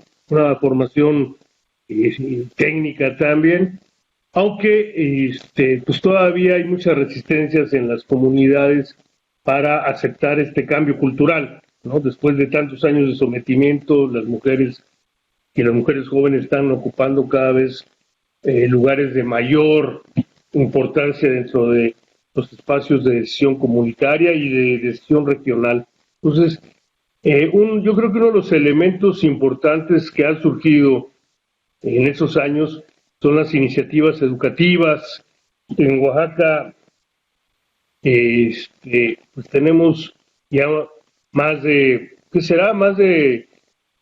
30 años, no tanto, deja ver, más bien unos 22, 23 años, que empujamos propuestas de educación bajo una perspectiva comunitaria, ¿no? Primero con aquel plan piloto de antropología social, y ahora, pues, la Universidad Autónoma Comunal de Oaxaca, universidades, pues, están empujando el rescate de los saberes de nuestras comunidades, pero también están reivindicando la comunalidad. Hay un proceso muy fuerte en algunos estados, también en Sinaloa, con la Universidad Autónoma Indígena, donde pues hay un proceso avanzado de formación de cuadros jóvenes preparados, pero me parece que este proceso le falta un mayor empuje. Yo quisiera terminar insistiendo en la necesidad de, pues, levantar la voz de manera más organizada. Yo creo que hace unos años hubiera sido impensable que mataran a algún compañero como Tomás Rojo de la tribu Yaqui, y el movimiento indígena hubiera callado. O lo que pasó con nuestro hermano Samir Flores, nahua del estado de Morelos, o con la desaparición de nuestro compañero Sergio Rivera de Sierra Negra en Puebla, ¿no? O sea, a mí me preocupa la normalización, la parálisis de nuestro movimiento, de nuestras organizaciones, frente a estos actos de brutalidad, de represión, donde no solamente estamos enfrentando ya a las fuerzas policíacas o militares, ¿no?, aunque las traten de disfrazar de Guardia Nacional, sino cada vez en mayor medida los grupos delincuenciales. Sí me parece urgente, y bueno, pues nosotros a lo mejor ya vamos de salida y solamente nos llaman cuando tienen alguna duda, y qué bueno. Pero yo creo que es urgente que se traten de empujar una iniciativa comunitaria, pues guardando las diferencias en la medida de lo posible, pero va a ser muy difícil que podamos crear una gran articulación nacional, incluyendo a los nuevos malinches, ¿no? Porque son enemigos, son traidores. En ese sentido, termino diciendo que es urgente reactivar no solamente un movimiento de resistencia frente a la represión, sino un movimiento de propuesta frente a la crisis de civilizaciones que estamos viviendo. Muchas gracias, Sergio, por tu invitación a este espacio. Un saludo a todos y todas. Y bueno, seguimos caminando, a lo mejor un poco más lentos, pero siempre con el coraje y el ánimo que siempre nos hemos planteado. Salud y revolución social. Gracias, Bea. Muchas gracias por tus palabras. Carlos Chablé, adelante, Carlos. Pues mira, voy a aprovechar el tiempo que nos queda. De entrada, retomo lo señalado por nuestro hermano Marcos Matías. En efecto, los afrodescendientes o afromexicanos, como se les llama, se sumaron a la resistencia. El ejemplo muy claro fue en el levantamiento maya de 1847 en la península. Lo iniciaron nuestros abuelos y abuelas, y después se sumaron negros, chinos e incluso yaquis y blancos, que decidieron sumarse a esta resistencia que dura Vivimos 50 años, medio siglo en autonomía e independencia, lejos del Estado mexicano y del Estado yucateco, del gobierno yucateco. También destacar mucho, aunque ya se dijo 2 veces, el movimiento feminista en el país ha estado más activo y a la vanguardia, dando muestras de gran movilidad a pesar de la pandemia. Yo quiero cerrar, mi estimado Sergio, compañeros, compañeras que nos escuchan, diciendo lo siguiente: no espero mucho de la nueva legislación que va a asumir próximamente, y no espero mucho de ellos por diferentes razones, pero la principal es que tanto ellos, los que llegan, como el jefe de la cuarta transformación, dejó a un lado lo que avanzamos en los diálogos por la paz allá en Chiapas, resultado de las conversaciones entre el EZ y el gobierno mexicano. Hubieron acuerdos formulados por la COCOPA, hubo iniciativa que fue transformada, que fue manipulada para hacer otra, aquella famosa ley Bartlett Fernández de Ceballos, y hoy no la retomaron. Y lo digo con indignación y ofendido por esa grosera actitud. Espero que entre los próximos legisladores y legisladoras se desenvuelvan con independencia, que algunos de ellos asuman sus identidades indígenas, si es que los hay entre ellos, y recuerden esto que estoy diciendo. Lo digo con toda la autoridad, porque fui como muchos compañeros, tal vez varios de los presentes, asesor en ese momento del EZ, participamos en los diálogos por la paz, hubieron resultados y el Estado mexicano, los gobiernos liberales anteriores como el de hoy, los están dejando a un lado. Finalmente, Matías, las nuevas generaciones, espero que mi hermano Matías todavía esté por acá, las nuevas generaciones no están esperando a que les digamos qué hacer.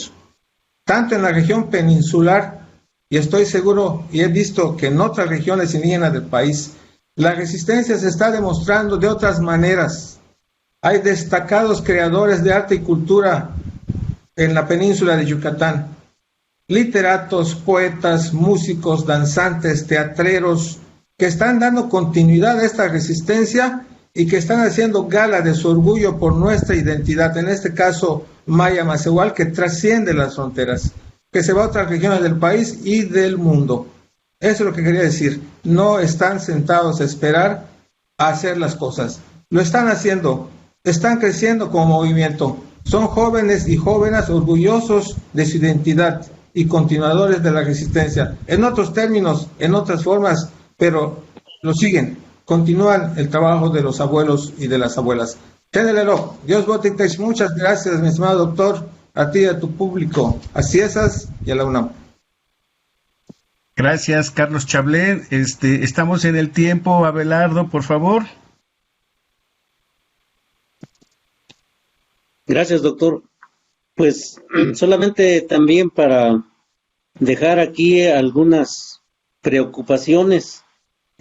Considero que, bueno, el tema es amplio y ojalá que nuevos pensadores o nuevos pensamientos de hermanos y hermanas indígenas puedan sumarse a este tipo de reflexiones. Yo agradezco a usted, doctor, al CIESAS, a la UNAM y a quienes nos han favorecido con esta invitación.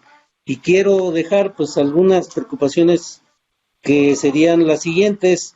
Me parece que en lo próximo los liderazgos actuales, los liderazgos indígenas, los nuevos liderazgos, debemos avanzar en la reforma legislativa para el reconocimiento de los pueblos indígenas como sujetos de derecho público.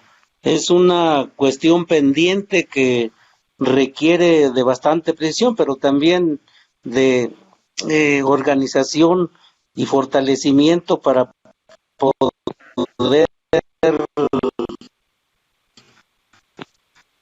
reconociendo también que existen muchos procesos autonómicos en todo el país, a nivel local, regional, etcétera. Se debe continuar con mejorar estas distintas experiencias de acuerdo con las condiciones propias, sin tratar de imponer modelos. Me parece que no hay receta para los procesos autonómicos, se tienen que ir buscando a partir de las condiciones muy particulares. Y en especial también considero que se deben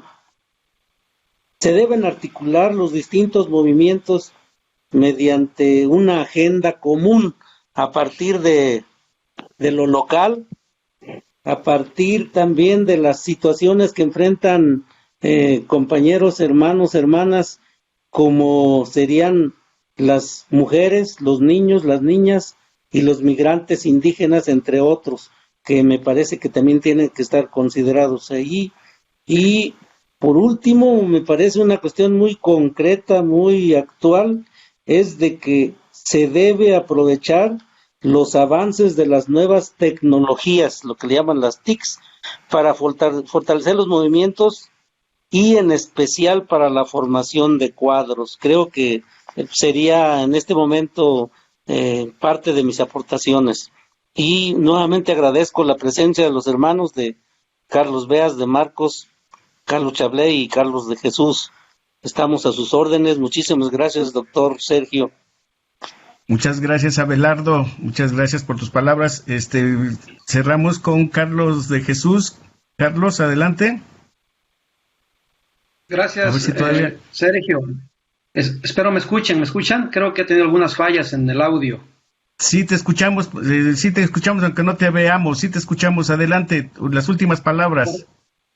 Correcto. Mira, pues coincido que es necesario que quizá Carlos, el hermano Carlos Chablé ha sido claro, preciso, que las nuevas generaciones, los jóvenes, mujeres y hombres, están también en sus propios procesos y dinámicas. Quizá lo que haga falta sea cómo transferir esta parte de la memoria histórica de la lucha del movimiento indígena de los años 80, de los años 90, para que puedan contextualizar más, ¿no? Y situarnos el concepto que decía Marcos, el de dónde venimos, dónde estamos y a dónde vamos, ¿no? Creo que sería importante, y para ese sentido creo que va a ser necesario que retomemos los viejos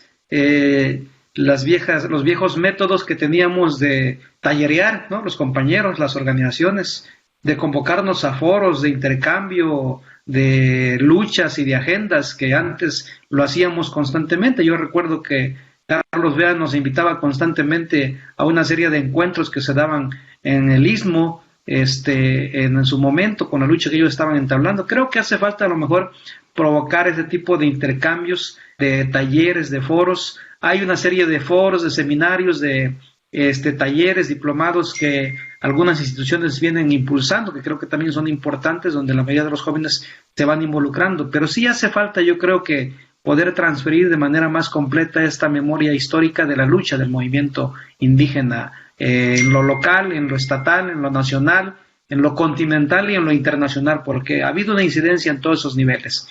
Eso es por un lado. Por otro lado, yo creo que los jóvenes efectivamente están en un proceso de lucha y ha habido una irrupción fuerte, reivindicatoria del derecho de igualdad de género de las mujeres. Apenas el día de ayer estuvimos en un foro, igual en un encuentro, en un aniversario virtual que las compañeras de la Coordinadora Nacional de Mujeres Indígenas realizaron, y por cierto hicieron también este memorial en honor a nuestra querida Marta. Y son 24 años de lucha de las mujeres, son 24 años de lucha con formaciones también, con nuevas generaciones, con relevos generacionales que vienen impulsando. Bueno, no vamos lejos, ahí está el hermano Abelardo, quien su esposa Tomasa Sandoval fue de las fundadoras de la CONAMI, y hoy la compañera Tomasa pues ya hace poca presencia en la CONAMI, pero su hija, la hija de ambos, la hermana Patti, es una activa compañera y un cuadro destacado de la Coordinadora Nacional de Mujeres Indígenas, joven, ¿no? Se dio un gran relevo. Entonces yo creo que es lo que hace falta propiciar, pues porque hay que seguir luchando, hay que seguir organizándonos, hay que seguir resistiendo, hay que seguir reivindicando nuestros derechos, hay que seguir propiciando otros procesos autonómicos de nuestros pueblos, porque decía hace rato que se me fue, creo, el audio, la invasión, la colonización, el despojo de nuestras tierras, nuestros territorios, nuestros recursos naturales, la violación a nuestro derecho de libre determinación, autonomía, ya no digamos el derecho a la consulta, tiene nuevos rostros en estos nuevos tiempos de globalización, de neoliberalismo, ¿no? Los rostros ahora de la invasión, de la colonización, la impulsan las industrias extractivas, las empresas transnacionales que vienen contra nuestros recursos mineros, nuestros recursos forestales, el agua, que hoy se va a dar una lucha importantísima a la luz de este cambio climático que también ya se discute a nivel mundial. Entonces, ahí están estos nuevos rostros, ¿no? Y en complicidad con nuestros gobiernos en turno, porque son los que han facilitado las concesiones y las explotaciones a nuestros recursos sin consulta con esas comunidades, pero en algunas se viene resistiendo también sobre esto. Entonces, yo creo que hace falta eso, ¿verdad? Y, ver, ya lo decía yo también hace rato, hoy lo dice el compañero Abelardo, ver qué parte de la agenda es común, nos identifica, nos une. Yo creo que un mayor de derechos son los que más nos unen, ¿verdad? A lo mejor el tema de ser reconocido como sujetos de derecho público es un tema que nos une, la defensa de la tierra, de nuestro territorio, en consecuencia el derecho de libre determinación y autonomía y a la consulta, la exigencia de estos derechos es un tema que nos une, el tema de la participación política y la representación política quizás sea un tema que no nos une porque hay distintas formas, estilos, posiciones políticas, ideológicas también en nuestras organizaciones, ¿verdad? Entonces, pero hay cosas que podemos construir y podemos empezar a rearticular la unidad o al menos el impulso de una agenda mínima de nuestros pueblos, ¿no?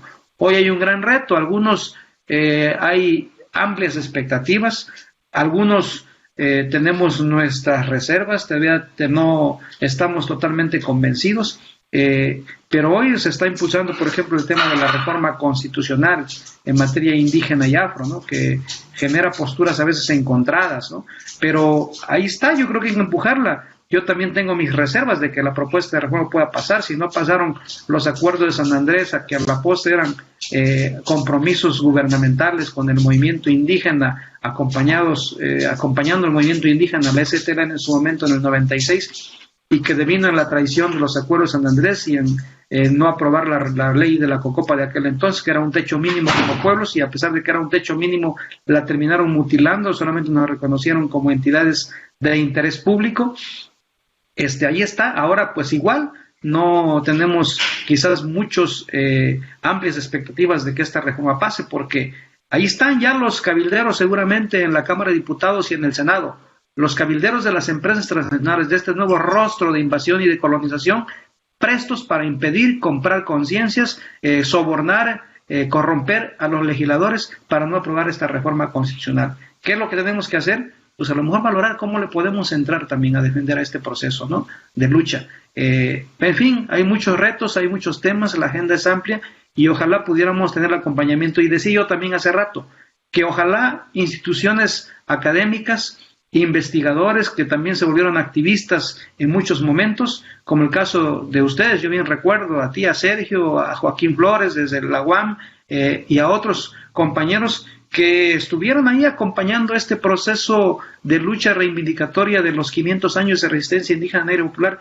Será fundamental, sin duda, el acompañamiento que las instituciones académicas y los investigadores acompañantes de estos procesos sociales y en particular del movimiento indígena puedan también jugar su rol, porque creo que nos necesitamos todos y todas, ¿no? Pues es cuanto. Igual agradezco la invitación a este espacio, es grato aquí, al menos a la distancia, con esta pandemia que nos impide saludarnos personalmente y abrazarnos, pero desde aquí también mi abrazo solidario, mi abrazo fraterno a Carlos Beas, a Carlos Chablé, al compañero Abelardo, a Marcos Matías y desde luego a ti, Sergio, y a los compañeros del CIESAS. Muchas gracias. Muchas gracias, Carlos de Jesús, Carlos Beas, sígase cuidando. Carlos Chablé, muchas gracias. Abelardo Torres, muchas gracias. Marcos Matías, si tú anda por ahí. Un abrazo a todos. Esperamos continuar con este tipo de charlas y que el movimiento indígena vuelva a estar en el lugar que le corresponde, construyendo su propia agenda para revertir todas las políticas económicas que tienen postrados a los pueblos indígenas y afromexicanos en este momento. Muchas gracias al CIESAS, a los compañeros del CIESAS que nos han permitido hacer esta transmisión, y nos despedimos hasta la próxima sesión de este seminario 2021. Hasta pronto.